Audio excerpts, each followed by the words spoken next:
Boa noite, meus queridos irmãos da Igreja Batista da Fé. Com muito prazer, com muita alegria que estou aqui gravando essa videoaula para os irmãos, dando continuidade aos estudos que eu venho dando já na nossa EBD todos os domingos, né? Sobre uma série de estudos chamado Conhecendo Deus Vivo. É uma introdução às doutrinas essenciais, né? A teologia sistemática, melhor assim dizendo, onde nós estamos trabalhando cada bloco dela, né, de todas essas doutrinas que são importantíssimas para a fé cristã. Já passamos pela doutrina de Deus, pela doutrina da palavra de Deus, né, sobre a Trindade, sobre a pessoa de Cristo, sobre o Espírito Santo. Falamos a respeito da doutrina da criação, doutrina da queda, e estamos agora tratando do módulo 7 e módulo 8, que estão dentro da doutrina da redenção.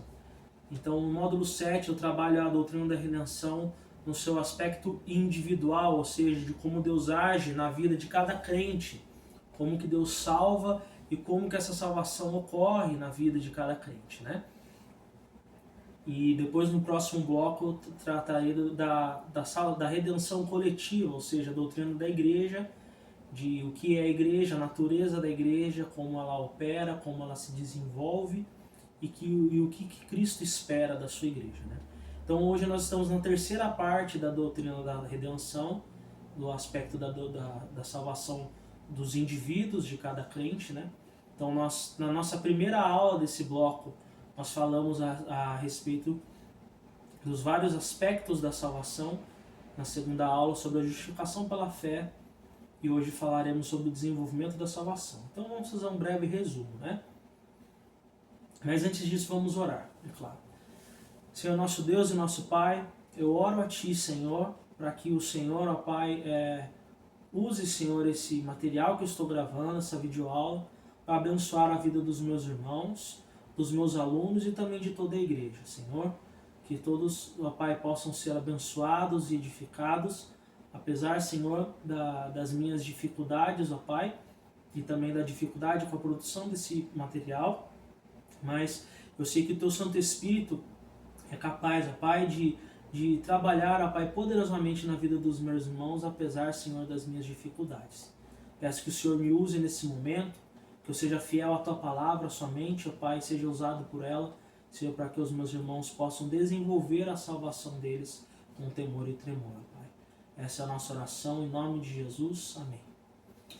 Então, na nossa primeira aula sobre a doutrina da redenção, nós trabalhamos algumas, né, das concepções que têm rodado por aí nas igrejas, nos segmentos cristãos, até mesmo evangélicos.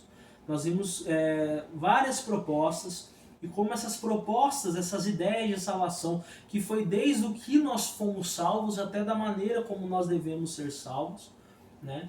E como elas são influenciadas por filosofias humanistas e materialistas, né? Até mesmo por filosofias ateístas, né? Como pode, né, um princípio, um conjunto de ideias que são ateias influenciarem na doutrina cristã? Pois é isso que tem acontecido. Então nós buscamos então uma ideia de salvação, de uma maneira geral, abrangente, né, que seja mais fiel às escrituras, e nós vimos o porquê que a tradição evangélica protestante tem se mostrado como a concepção bíblica e correta a respeito da salvação, que ela defende que a salvação é o ato de Deus em salvar da sua condenação através da aplicação da obra de Cristo à vida de seres humanos totalmente corrompidos e condenados pelo pecado. É a mudança da situação do homem pecador diante de Deus, o qual o livra da condenação do pecado, passando de culpado para perdoado. Então a concepção evangélica protestante, que acreditamos ser a ideia bíblica da salvação, ela compreende então que o homem tem um problema com Deus. O seu problema é com Deus, ele precisa ser salvo do inferno de Deus, da condenação de Deus. Esse é o verdadeiro problema dele. Não é um problema existencial, não é um problema socioeconômico, não é um problema psicológico, mas é um problema totalmente teológico que ele tem, que ele possui. Um problema, antes de tudo, com Deus. E esse problema com Deus é o que gera depois outros problemas. Então, o homem tem problemas sociais, tem problemas políticos, tem problemas psicológicos, tem problemas existenciais. Ele tem, claro que tem. Mas são consequências da queda, consequências desse relacionamento que foi perdido no Éden, que fez com que desde Adão todos nós nascêssemos pecadores e merecedores da ira de Deus. Então a concepção correta a respeito da salvação é a ideia de que nós somos salvos da condenação de Deus, justa condenação de Deus. Então foi isso que nós trabalhamos na nossa primeira aula sobre a doutrina da redenção. Na segunda, nós trabalhamos os dois elementos que são distintivos, que nos distinguem, né, que são marcas da teologia cristã, evangélica, né, que é a justificação pela fé somente e a salvação pela graça. São duas marcas que nos diferem principalmente dos católicos e também de outros segmentos cristãos. Ou seja, nós cremos que somos salvos a despeito de qualquer tipo de merecimento nosso, mas total e exclusivamente pelo exercício da livre bondade do Senhor. Né? Ou seja, nós somos salvos por uma decisão que Deus toma. Deus vem e age com graça, é um favor imerecido da parte de Deus. Ele olha essa massa corrupta e decide então, apesar dela, salvá-las. Né? Então não são as nossas obras que nos salvam. Na verdade, as nossas obras nos jogam no inferno. As nossas obras são aquilo que na verdade nos condena. Né? Mas dentro daquilo que a Bíblia ensina, a salvação ela é pela graça. E essa salvação ela é veiculada a nós por meio da fé. Ou seja, a fé é o duto, é a calha por onde jorra a água da graça do trono de Deus até os nossos corações. É a crença em Deus e a confiança na obra redentora de Deus em Cristo Jesus. Esta fé, nós reconhecemos também que ela é um dom de Deus, pois somos espiritualmente inúteis e incapazes. Nós aprendemos na doutrina da queda que somos totalmente depravados, ou seja, o ser humano ele é afetado em toda a totalidade do seu ser pela queda e pelo pecado, pela corrupção. Ou seja, nós somos completamente defeituosos, né? No sentido completamente no sentido de abrangência, onde não há nenhum aspecto da nossa existência que não seja afetado gravemente pelo pecado. E o principal de tudo isso é o aspecto nosso espiritual, ou seja, nós somos espiritualmente inúteis e incapazes de nos achegarmos a Deus por nós mesmos. Né? Essa fé ela não consegue ser desenvolvida a partir do homem. Ela é desenvolvida a partir de Deus, onde Deus concede a graça ao homem de crer em Deus, em crer nele mesmo. Ou seja, Deus nos capacita à fé. Né? Deus nos faz crer nele. Então a salvação ela é pela graça de uma maneira completa, tanto no seu aspecto mais abrangente, quanto na sua aplicação.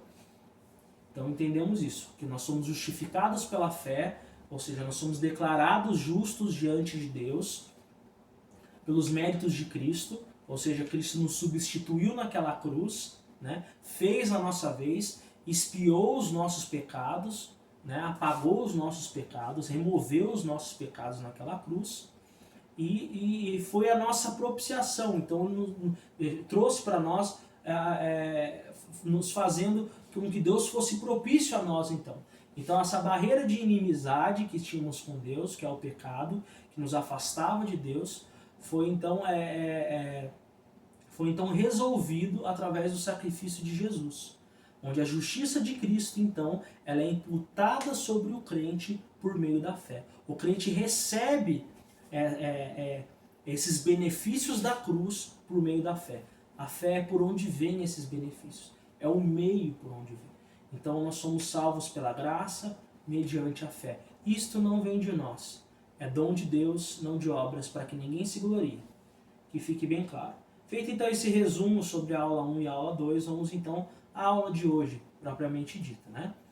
Então hoje nós veremos o aspecto dinâmico da salvação, ou seja, o movimento da graça de Deus na vida do crente e os resultados práticos, tanto interiores quanto exteriores, da ação da graça de Deus. Então, Primeira coisa, a salvação ela é pela graça. Ela é pela graça, então a gente tem que entender isso. A salvação acontece de uma maneira a qual nós não merecemos e Deus decide então ser gracioso para conosco.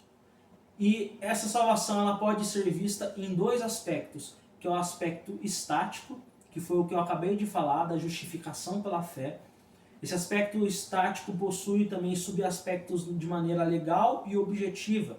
Ou seja, nós tínhamos um problema legal com Deus, porque Deus é justo juiz, né? Ele é um santo juiz, e nós estávamos então vivendo em condenação. Éramos por natureza filhos da ira de Deus. Aprendemos na doutrina da queda que a ira de Deus é a justa resposta ao pecado humano. Então, Deus nos declara justo, Ele bate o martelo e isso não pode ser mudado. Por isso que eu falo que é um aspecto estático, ele não se move, é um aspecto imutável. Uma vez que nós cremos em Cristo, uma vez que nós somos convertidos ao Senhor, ao Evangelho, somos feitos filhos de Deus, isso não pode ser mudado de maneira alguma. A salvação não se perde. Eu vou trabalhar a segurança da salvação nas próximas aulas sobre as doutrinas da graça, mas nós já podemos ver aqui alguns dos seus princípios, alguma das suas bases, que é esse aspecto legal forense, ou seja, é declarado de uma vez por todas que nós somos salvos por Deus e justificados pela fé, de maneira tal que quando Deus nos vê, quando Deus vê alguém que tem fé em Cristo, Deus não vê as obras más dessa pessoa, Deus olha as obras de Cristo, a justiça de Cristo, porque ela é imputada sobre o pecador. O sangue de Jesus purifica o pecador de todos os seus pecados. E também o outro aspecto é o aspecto dinâmico, que é o que nós vamos trabalhar na aula de hoje. Prático e subjetivo. É um amadurecimento, também chamado de santificação progressiva, né? Onde há um progresso em relação à mudança de caráter. É o movimento da graça de Deus na vida do crente, é a transformação no seu dia a dia, onde ele vai se desenvolvendo espiritualmente e vai se tornando mais parecido com Cristo Jesus. Então esse é o aspecto dinâmico que acontece de maneira prática e subjetiva, ou seja, acontece nas suas atitudes do seu dia a dia, na maneira como ele trata com os seus semelhantes, com o seu cônjuge, com seus filhos, com suas relações de trabalho, com seus amigos, com a igreja, com a sociedade como um todo. Ele é uma pessoa que agora dá um bom testemunho, é uma pessoa que tem uma pessoa que é vista como alguém que é justo, é visto como alguém bom, né? As pessoas veem que há algo diferente, que essa pessoa tem princípios de vida elevados, moralmente corretos e elevados, e também subjetivo porque as intenções do coração são transformadas, né? As motivações da pessoa, as emoções dela são transformadas, é algo que acontece na verdade de dentro para fora, né? Onde o Espírito Santo age de uma maneira sobrenatural na vida do crente, transformando o seu interior, refletindo então no seu exterior. Então esse é o aspecto dinâmico da salvação pela graça. Então nós precisamos entender isso. Esse aspecto dinâmico, ele não interfere no aspecto estático. O aspecto dinâmico, ele é uma consequência do aspecto estático, que isso fique bem claro. Acontece esse aspecto estático primeiro, nós somos justificados pela fé, e por sermos então recipientes dessa graça, essa graça é uma graça transformadora, que então transforma a vida do crente. Precisamos entender isso. Então o aspecto dinâmico testifica do aspecto estático. Ou seja, a vida do crente demonstra que ele é salvo. Não é a vida dele que salva, é a vida de Cristo, melhor dizendo, a vida, morte e ressurreição de Cristo que salva o crente. Todavia, a maneira como ele vive reflete a veracidade dessa transformação que um dia aconteceu.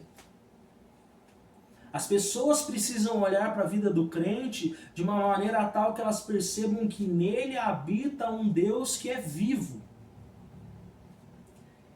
Então isso precisa acontecer. Sim, Vinícius, mas isso precisa acontecer mesmo dessa maneira? Precisa. Nós veremos a seguir. Então, no primeiro tópico, que leva ao nome dessa aula, nós vamos trabalhar esse versículo muito conhecido dos irmãos, Filipenses capítulo 2, de 12 a 13. Assim, pois, amados meus, como sempre obedecestes, não só na minha presença, porém muito mais agora, na minha ausência, desenvolvei a vossa salvação com temor e tremor. Por quê? Porque Deus quem efetua em vós tanto querer como realizar segundo a sua boa vontade. Então aqui Paulo, escrevendo uma carta a uma igreja a qual ele plantou no passado, agora ele faz essa comunicação com os irmãos por meio da escrita, divinamente inspirado. Ele insiste para os irmãos que aquilo que aconteceu no passado, ou seja, no momento em que eles creram em Cristo e foram justificados pela fé, isso precisa agora refletir no seu dia a dia, né? Isso precisa agora gerar uma transformação de vida. Então ele fala para eles que essa salvação que eles receberam lá no passado, quando eles estiveram com Paulo a primeira vez, eles precisam desenvolvê-la. Eles precisam desenvolvê-la. Perceba que eles não precisam criá-la. Ele não fala assim, crie a salvação de vocês. Ele não fala assim, conquiste a salvação de vocês. Ele não fala aqui assim, mantenham a salvação de vocês. Ou mantenham-se salvos. Como se a salvação deles dependesse das obras dele. Ele diz para eles, desenvolvam a salvação. Desenvolvam algo que lhes foi dado.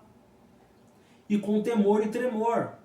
Ou seja, Paulo, que era alguém que conhecia muito a teologia hebraica, ou seja, o Antigo Testamento, conhecia a literatura sapiencial do Antigo Testamento. O que é a literatura sapiencial? A literatura de sabedoria, principalmente de Provérbios e Eclesiastes, onde é de pleno conhecimento dentro do pensamento judaico que uma pessoa que é sábia, uma pessoa que obedece às normas do pacto, é alguém que teme e treme diante de Deus. Porque o temor do Senhor é o princípio da sabedoria. E por que eles deveriam então temer ao Senhor e desenvolver a salvação? Por quê? Porque é Deus quem efetua em vós tanto querer como realizar segundo a sua vontade. Ou seja, por conta de Deus estar efetuando a salvação é algo então monergista, ou seja, só Deus que opera, monergista, mono, sozinho, né, um só.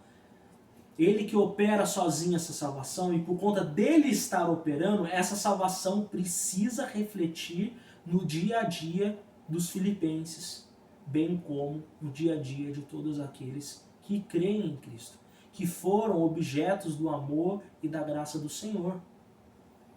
Então, se é Deus quem opera, e Deus opera tanto o aspecto subjetivo como o objetivo, tanto os desejos, as intenções, o querer, quanto o realizar.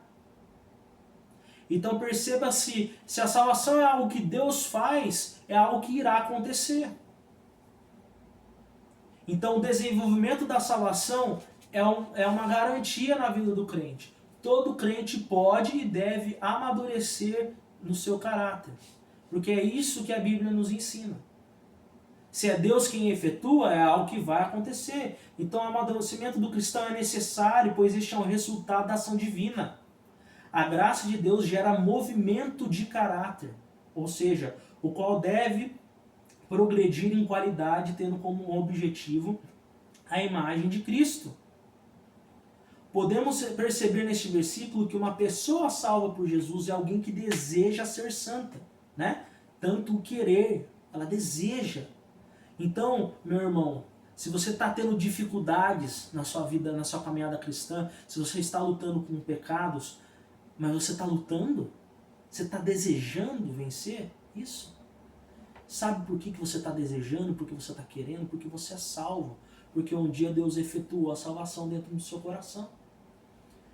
Teme e treme diante de Deus e efetua as boas obras que Deus preparou. Efésios 2:10, que veremos no próximo ponto. Então percebemos então que essa graça não é algo que somente nos muda o nosso status legal diante de Deus, mas é algo que transforma a nossa vida. Porque é Deus quem opera. Deus quem opera a salvação. Se fosse algo que dependesse de nós, estaríamos perdidos. Mas como é o Senhor, é algo que irá acontecer. Mas você percebe que é você que quer, que você que deseja. Aqui, meus irmãos, na doutrina do amadurecimento, do desenvolvimento da salvação, nós encontramos aquele dilema da teologia cristã, que é a soberania de Deus e a responsabilidade humana. Perceba que há o aspecto soberano do Senhor, onde Ele efetua e Ele salva e Ele faz aquilo, Ele faz e acontece. Deus é quem decide, Deus te salvou. Mas, ao mesmo lado, existe a responsabilidade humana, onde você tem a obrigação de buscar fazer aquilo que é necessário para o desenvolvimento dessa salvação. Como conciliar isso é muito difícil, é um debate muito grande. Mas nós somos exortados a acreditar que o Senhor é soberano e, na mesma proporção, somos exortados a praticarmos as boas obras e a fazermos aquilo que nós temos que fazer.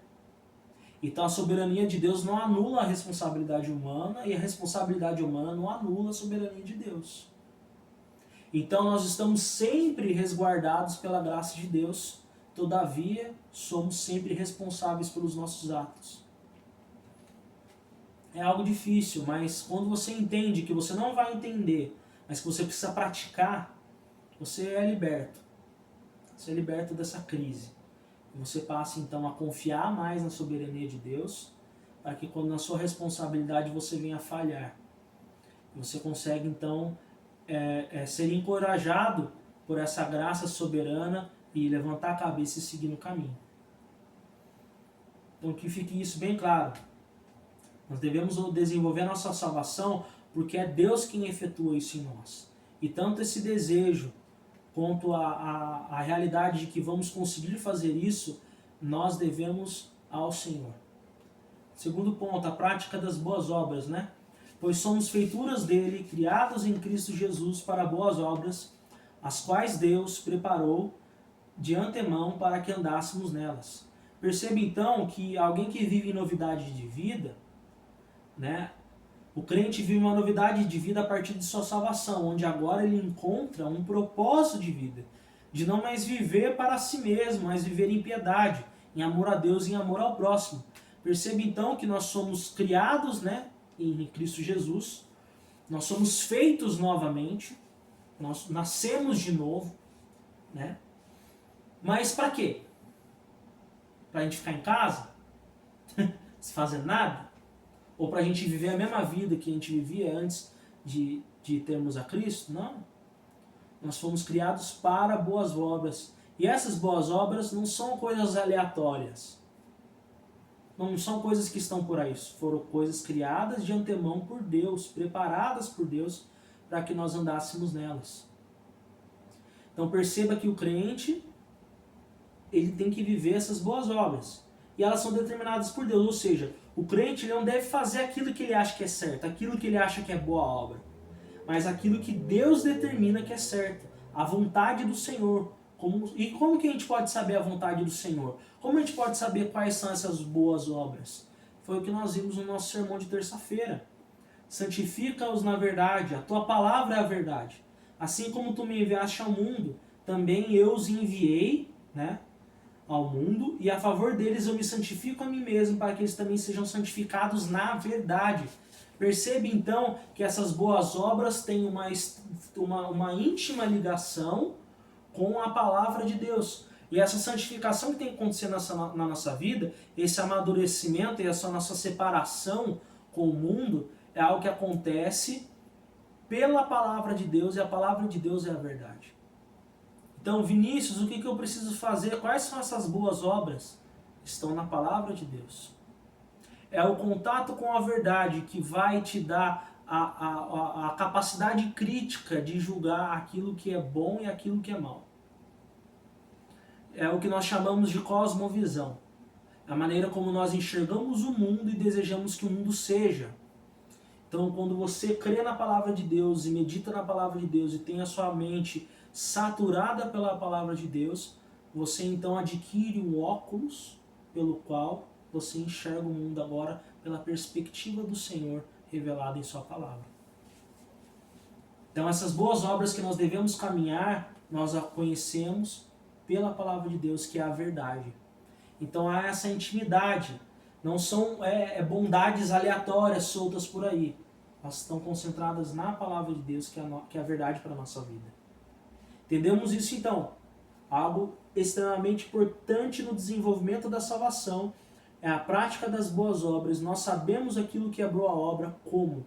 Pela palavra de Deus. Pela palavra de Deus. E quais são as ações principais de santificação e amadurecimento? O que fazer, Vinícius? Se eu fosse aqui trazer uma lista daquilo que é certo, daquilo que é errado, meu Deus do céu, não haveria um dispositivo que aguentasse tantos gigabytes de gravação. Né? Não tem como, é muita coisa.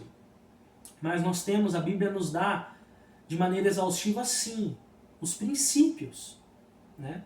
E também atitudes bem específicas.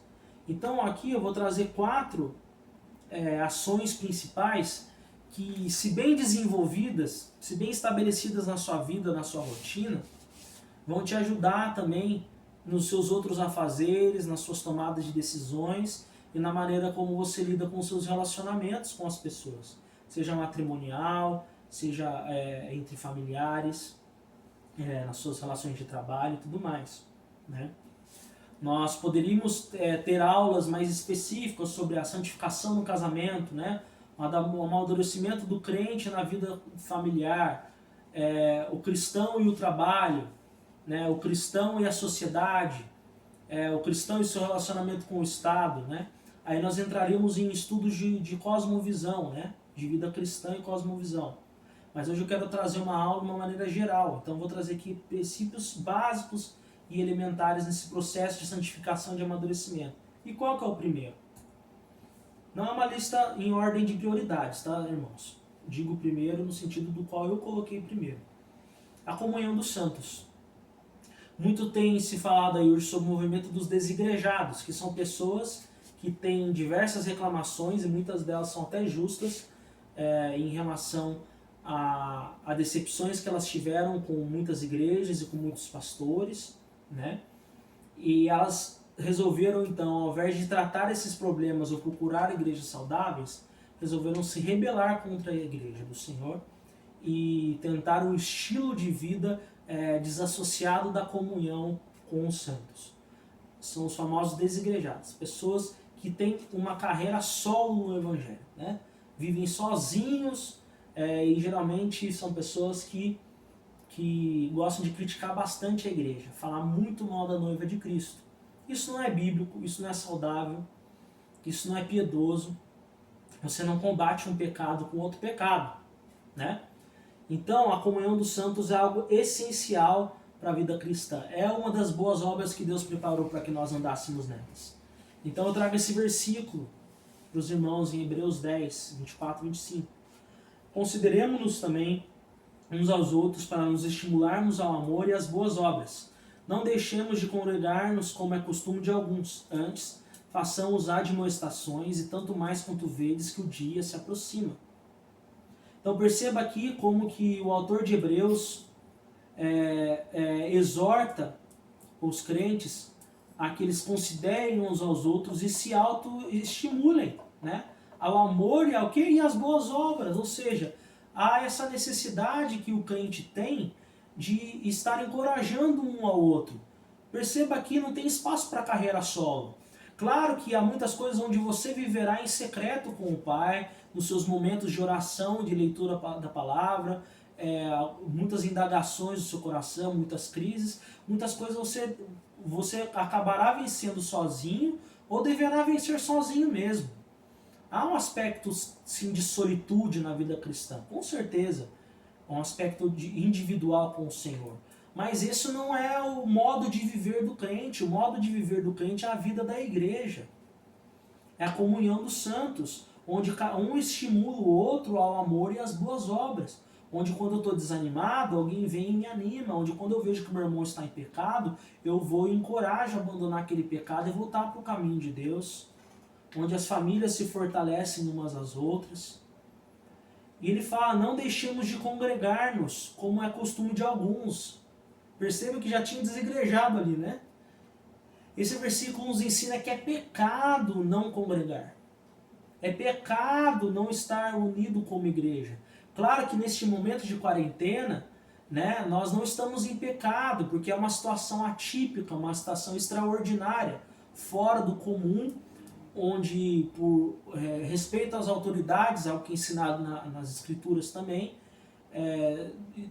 nós temos sido, então, direcionados a não termos contato físico, isolamento social. Né? A igreja é um ajuntamento social, para que nós não venhamos a contaminar uns aos outros. Mas nós estamos unidos, nós estamos nos congregando virtualmente, não fazendo tudo, mas fazendo tudo o que podemos. Né? E não estamos deixando de ser igreja. O prédio da igreja foi fechado, mas a igreja continua viva, e viva como nunca. Né? Viva como nunca. Eu tenho certeza que assim que essa quarentena acabar, as igrejas estarão lotadas como nunca. Os irmãos vão sentir falta da igreja, falta da congregação dos santos. Então nós não podemos abandonar o convívio da igreja. Por isso que a gente tem que lançar mão mesmo das tecnologias que temos para nos mantermos conectados e buscando amar uns aos outros, saber o que o outro precisa. E aqui ele fala, antes façamos admoestações e tanto mais quanto vezes que o dia se aproxima. Perceba que esse ajuntamento é um ajuntamento de pessoas que têm uma esperança escatológica, ou seja, eles vivem numa ardente expectativa a respeito do dia em que Cristo virá e restaurará todas as coisas. Você alguma vez já marcou com um grupo de amigos de ir em determinado evento para assistir algo que vocês gostam muito, como por exemplo um concerto de música, um jogo de futebol, algum tipo de apresentação de alguma arte, algum tipo de espetáculo, e você percebe como que nos dias que antecedem ao encontro de vocês e a ida para esse evento, como que vocês ficam numa ardente expectativa, como que vocês ficam assim, uau, tá chegando o dia, tá chegando a hora, né, da gente viver aquele momento, da gente ver aquilo que a gente tanto espera, da gente ver aquilo que é uma felicidade em comum que nós temos, uma esperança em comum que nós temos de assistir aquele jogo, de ouvir aquela música, de ver aquele espetáculo. O ajuntamento dos santos é isso. São pessoas que estão aguardando o dia que se aproxima, que é a segunda vinda de Cristo, onde essa glória que nós já podemos ver de maneira inaugurada, nós veremos de maneira completa, onde Cristo virá com toda a sua glória para estabelecer o seu reino e restaurar todas as coisas. Então a comunhão dos santos é a comunhão de pessoas que estão ali igual aquelas pessoas que estão para ver um espetáculo que elas tanto gostam. Então nós estamos ali juntos aguardando e cantando Maranata, ora vem Senhor Jesus. Volta, nós queremos ver a tua glória. Esse que é o ajuntamento dos santos. Como que alguém pode viver fora disso? É como aquela brasa que é retirada da fogueira e se apaga. Ela precisa estar ali na fogueira para se manter com todo o seu brilho e todo o seu calor e cooperar também para o calor da mesma fogueira. Assim é o crente, que ele não pode ficar longe da igreja, senão ele esfria. E também a falta da sua presença é uma brasa a menos naquela fogueira. Todos os galhos incandescentes de uma fogueira têm a sua contribuição para o calor que ela gera. Assim, todos os membros do corpo de Cristo têm a sua importância, e toda vez que alguém falta, e toda vez que alguém se distancia, o corpo todo sofre. E esse membro amputado também sofre. Então é importantíssimo para o desenvolvimento da salvação do crente, ele habitar com a igreja, ele ser igreja, ele se ajuntar, ele fazer parte do ajuntamento solene, do culto e da congregação, da comunhão dos santos. Outro aspecto importantíssimo no processo do amadurecimento, da santificação, é a leitura e meditação da palavra. Bem-aventurado o homem que não anda no conselho dos ímpios, não se detém no caminho dos pecadores, nem se assenta na roda dos escarnecedores. Antes, o seu prazer está na lei do Senhor e na sua lei medita de dia e de noite. Perceba que aqui Deus não fala que um homem feliz, um homem bem-aventurado, um homem salvo por Deus, não é alguém que é um profundo conhecedor das ciências humanas e das muitas filosofias e das muitas ideologias e ele é nutrido por elas. Ele não é alguém que necessariamente precisa ser um conhecedor do conselho dos ímpios. Não é alguém que anda, que se detém no caminho dos pecadores, que está junto ali, vivendo como um ímpio, mas é alguém que tem o prazer na lei do Senhor, na sua palavra, e medita de dia e de noite. Então perceba que não é só alguém que lê a Bíblia, mas alguém que medita na Bíblia de dia e de noite. É alguém que tem as Escrituras na sua mente full time, ou seja, o tempo todo. É alguém que tem o quê? Uma cosmovisão bíblica. É alguém que enxerga o mundo e deseja que o mundo seja de tal maneira conforme as Escrituras ensinam, porque ele conhece a Bíblia e medita nas Escrituras. Então é importantíssimo para o homem que é bem-aventurado, para o ser humano que é salvo, ele ter prazer na lei do Senhor. Ele não andar segundo o conselho dos ímpios. Ele ter como fonte de conhecimento primário, principal, único, aquilo que rege todas as outras ciências, aquilo que serve de norte para todo que é tipo de ideia, a palavra de Deus, a lei do Senhor. E mais nada.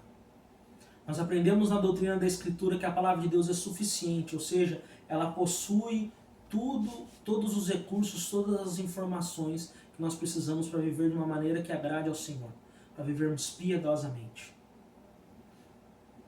E nós vemos também nos versículos posteriores aqui, no mesmo Salmo, no capítulo 1, que ele é como uma árvore plantada junto ao rio. Ou seja, uma pessoa que vive na palavra de Deus é alguém que está sempre como uma árvore sempre hidratada, num solo sempre frutífero e que consequentemente produz bons frutos. Então uma pessoa, um crente que não consegue frutificar na sua vida cristã, um crente que não consegue crescer, você vai olhar a vida dele, com certeza é alguém que não tem uma vida de meditação na palavra de Deus. Não tem uma vida de meditação na palavra. Não é alguém que procura se aprofundar nas Escrituras. O conhecimento teológico formal de seminário não é obrigação de todo crente, não. Algo que não é tão fácil, requer recursos, tempo, vocação, mas todo crente precisa buscar crescer na palavra de Deus. Todo crente precisa buscar o conhecimento bíblico, pois as Escrituras são o manual de regra, de fé e prática da vida cristã. Então é impossível uma vida cristã saudável, desassociada da palavra de Deus. Outro aspecto importantíssimo, a oração. Orai sem cessar, em tudo dai graças, porque esta é a vontade de Deus em Cristo Jesus para convosco. Perceba aqui, a oração é o momento ao qual você fala com Deus. E Paulo exorta que os tessalonicenses a que orem sem cessar. Aqui ele não está excluindo que você precisa ter aquele momento que Jesus fala, né? Vá ao teu quarto, em secreto. É importantíssimo nós termos esse momento, eu poderia estar citando esse versículo de Mateus também aqui, que nós marcarmos um horário no nosso dia para estarmos com Deus e orarmos a Ele, abrirmos o nosso coração ao Senhor, mas nós precisamos, antes de tudo, que ter momentos de oração, nós precisamos ter uma vida de oração, um diálogo ininterrupto com o Pai, e sempre encharcado com ações de graças. Não é só ficar pedindo, mas é também agradecer ao Senhor. Acordar e já se lembrar do Evangelho e louvar a Deus por ter sido salvo por Ele e ir dormir grato por essa salvação.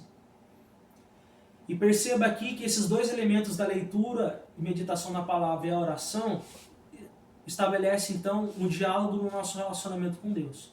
Você diria que um marido e uma esposa que não têm um diálogo, que não conversam, que eles têm um bom casamento?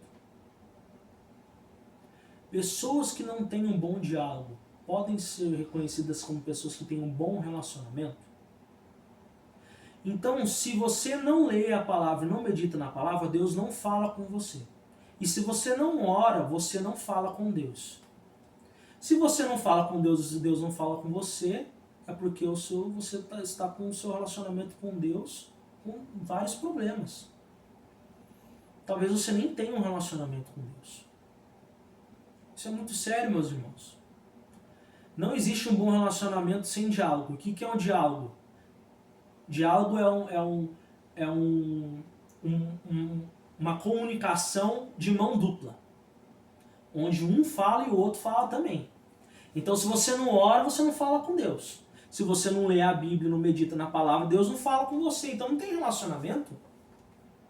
Então, é essencial que nós venhamos a investir tempo e recursos na nossa busca pelo conhecimento da palavra de Deus e também na nossa vida de oração. Não existe nada mais precioso do que isso.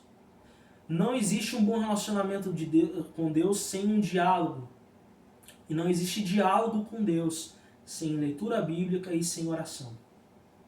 Isso tem que estar bem claro dentro dos nossos corações. E o último elemento que eu queria destacar aqui, lembrando que existem muitos outros. Aqui são princípios. Separação do mundo. O crente não pode ser igual ao mundo. Ele tem que ser diferente. Tem crente aí que tem o cheiro do mundo, se veste igual ao mundo, fala igual ao mundo, vive igual ao mundo, tem o mesmo estilo do mundo, não tem diferença nenhuma dele com uma pessoa mundana. Como assim? O pastor Paul Washer faz uma ilustração muito boa, onde ele faz a ilustração da seguinte maneira, que uma criança, quando ela está aprendendo a andar, a caminhar, ela fica segurando, né, na parede, se apoiando na parede. Ela fica segurando na perna das pessoas. Ela nunca solta as mãos, né? Até porque ela não consegue se equilibrar. E como que ela consegue desenvolver isso? Quando alguém que ela confia fica chamando ela e fala assim, vem pra cá. Vem pra cá. Então é como ele faz a ilustração da seguinte maneira, que o pai vem e chama o filho a vir com ele, de maneira que se essa criança não ter a coragem de soltar ali da parede, soltar do apoio que ela está, e mesmo com toda a dificuldade dela, vir caminhando por aquele caminho sem estribeiras, né? Sem estribos, sem ter nada para ela se encostar, ela vir aos braços do papai dela. Ela precisa soltar do apoio para ela conseguir chegar até o pai. Da mesma forma é o crente. Se ele não solta do mundo, se ele não larga o mundo, se ele não larga esse estilo de vida mundana, ele não vai conseguir viver a plenitude desse relacionamento com Deus. Ele precisa largar. Ele precisa de parar de se estribar no seu próprio entendimento. Porque nos custa muito virar as costas para o mundo. É muito custoso. Às vezes pode custar até mesmo dinheiro. Recursos. Fama, status, relacionamentos. Mas se a criança, da mesma forma que uma criança, ela não consegue ir para os braços do pai dela. Se ela não largar os apoios que ela está apoiada, da mesma maneira o crente não consegue amadurecer no seu relacionamento com Deus se ele não se desassociar completamente do mundo. E o versículo para isso, para esse princípio, Romanos 12, 1, versículo 1 a 2, que foi muito bem exposto pelo nosso querido pastor Cantoca. Rogo-vos, pois, irmãos, pelas misericórdias de Deus, que apresenteis o vosso corpo por sacrifício vivo, santo e agradável a Deus, que é o vosso culto racional. E não vos conformeis com este século, mas transformai-vos pela renovação da vossa mente, para que experimenteis qual seja a boa, agradável e perfeita vontade de Deus. Então perceba que essa separação do mundo não é algo que acontece de uma maneira física. No meu último sermão, eu trouxe a oração sacerdotal de Jesus, onde Jesus fala: Pai, eu não rogo para que o Senhor os tire do mundo, mas que os livre do maligno. Em Mateus nós aprendemos que nós somos sal da terra e luz do mundo. Ou seja, essa separação do mundo esperada a todo cristão não é uma separação que deve ocorrer de uma maneira física, no sentido de ele ir virar um monge, ir para as colinas e não ter contato com o mundo real, não. É algo que acontece na mente, no coração dele, onde ele não se permite ser conformado, né? Assim como uma massa vem e ela recebe a sua forma pela pressão das mãos de alguém, né? A mente do crente não pode ser formatada, formada, esculpida pelos princípios mundanos, mas pela renovação da mente, pela palavra de Deus, pela vontade de Deus, a fim de que ele possa provar a boa, agradável e perfeita vontade de Deus. Então essa separação do mundo é algo que ocorre em primeira instância a nível intelectual e do coração, onde o crente não permite ser conformado com os princípios mundanos. Ele não permite diluir o evangelho, integrar o evangelho aos princípios humanistas e materialistas e ateístas. Ele se mantém firme nos fundamentos da fé cristã e usa esses fundamentos e usa a palavra de Deus como o norte de sua vida e como filtro para toda e qualquer informação que venha entrar na sua mente. O crente precisa ter uma cosmovisão bíblica, ele precisa enxergar o mundo e desejar que o mundo seja de maneira tal que a Bíblia ensina. Então é importantíssimo, irmãos, para o desenvolvimento da nossa salvação, a comunhão dos santos, o nosso relacionamento com a palavra de Deus, numa vida de oração e essa separação do mundo. Essa diferença que precisamos ter com o mundo. Concluindo, trago essa frase de Millard Erickson: a santificação é a obra contínua de Deus na vida dos crentes, tornando-os realmente santos. A santificação é algo que está acontecendo de verdade na vida daquele que crê. Não é um teatro, não é uma mentirinha, é uma realidade.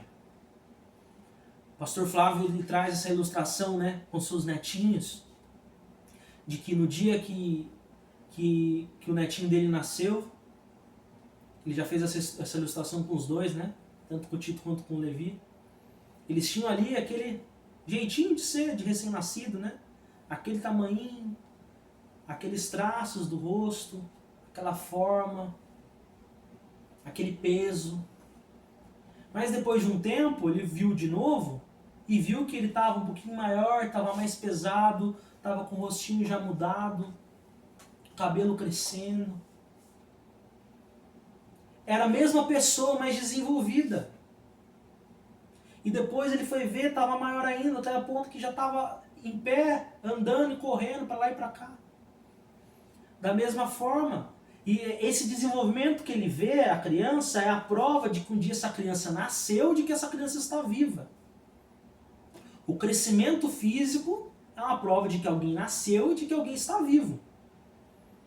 Da mesma forma, o amadurecimento do cristão, o progresso do seu caráter, à medida que ele vai se transformando, vai sendo transformado à imagem de Cristo, é a prova de que um dia ele nasceu de novo e que ele se mantém nesse relacionamento com Deus, de que a sua fé está viva.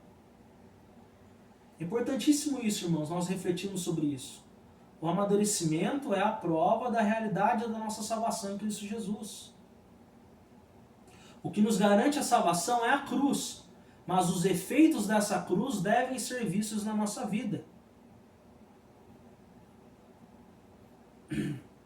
Uma vez uma pessoa fez uma brincadeira, né, bem de mau gosto, né, com João 3,16, para que todo aquele que nele crê não parece, mas tem a vida eterna. Péssimo isso, né? Não parece, mas tem. Não, parece sim. Parece, aquele que tem a vida eterna, ele vive para a eternidade, ele tem princípios eternos, ele não olha numa perspectiva como se essa vida fosse tudo que ele tem, mas que essa vida é apenas um estágio para algo que ele viverá de uma maneira eterna com Cristo, com todos os santos na eternidade. Nada pode mudar a realidade da salvação do crente. Eu tenho que sempre relembrar isso, para nós não cairmos em legalismo e não acharmos que as nossas boas obras é o que garantem a nossa salvação. Em nenhum momento eu disse isso. E nem quero dar a entender algo parecido com isso. Mas essa é uma realidade, de que nós somos salvos para sempre. Uma vez que a obra de Cristo foi consumada, esse é o aspecto estático da salvação, é algo que não muda. Nós fomos justificados pela fé e nossa posição diante de Deus não pode ser mudada, pois a obra de Cristo é eficaz. Nós fomos salvos, nos mantemos salvos e seremos salvos, glorificados, baseados nos méritos de Cristo somente.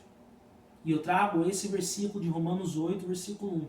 Agora, pois, já não há nenhuma condenação para os que estão em Cristo Jesus. Nenhuma. Nós estamos unidos a Cristo. A justiça de Cristo foi imputada a nós. Nada poderá nos separar do amor de Deus que está em Cristo Jesus, nosso Senhor. Nada. Absolutamente nada. Esse é o aspecto estático da nossa salvação. Todavia, entretanto, essa graça de Deus é algo que opera no crente, não somente de maneira legal, né? Não mudando só esse nosso status jurídico legal diante de Deus, mas de uma maneira prática e dinâmica, onde o Senhor opera por meio do seu Espírito a transformação do caráter do crente, tendo como objetivo formá-lo à imagem de Cristo Jesus. Porque é Deus quem efetua em vós tanto querer como realizar segundo a tua vontade. Ou seja, se é algo que Deus opera, é algo que irá acontecer. É algo que irá acontecer. E nós precisamos nos esforçar para desenvolver essas habilidades. Precisamos parar de buscar entender como a soberania de Deus se concilia com a responsabilidade humana e simplesmente confiar na soberania de Deus e nos conscientizarmos das nossas responsabilidades. E com fé praticar isso. Buscar praticar as boas obras, compreendendo que o Senhor conquistou a nossa salvação por meio da obra de Cristo. Aspecto dinâmico e estático, irmãos. Nada poderá mudar a nossa realidade. Uma vez que nós cremos em Cristo, nós estamos salvos para sempre. Porém, essa graça essa graça é poderosa. Essa graça se movimenta na nossa vida. Essa graça nos santifica, transforma a nossa vida, o nosso caráter, os nossos relacionamentos. Nós precisamos confiar então em Cristo Jesus para termos então a nossa vida transformada por Ele. Amém? Espero que, apesar de ser uma videoaula, o coração dos irmãos possa ser aquecido e serem espiritualmente edificados por esse conteúdo. Esforcei-me para ser fiel à palavra do Senhor e espero que os irmãos sejam abençoados. Que Deus os abençoe. Que Deus tenha misericórdia de nós e transforme nossas vidas. Espero que em breve essas videoaulas não sejam mais necessárias e que eu possa estar viva voz com os irmãos, possamos estar juntos fisicamente, para que eu possa estar vivendo então a comunhão dos santos com os irmãos. Amém? Eu vou orar agora para nós encerrarmos. Senhor, nosso Deus e nosso Pai, nós te agradecemos pela salvação que temos em Cristo Jesus. Muito obrigado porque o Senhor nos transformou e tem transformado a nossa vida. E eu peço, ó Pai, que as verdades aqui ditas, ó Pai, as verdades da Tua Palavra somente, Senhor, venham, Senhor, a penetrar no coração dos meus irmãos e eles sejam transformados por elas e edificados, ó Pai, para que nesse momento de quarentena eles possam tirar um bom proveito e saírem, Senhor, deste sofrimento regozijados, apesar de, Senhor, de perdas que nós possamos sofrer, apesar de lutas que venhamos a ter que passar, mas que nós possamos ter por motivo de grande alegria o passarmos por tribulação, porque o Senhor está produzindo em nós, por meio do sofrimento, Senhor, uma perseverança e uma transformação de vida. Essa é a nossa oração, em nome de Jesus. Amém. Que Deus os abençoe.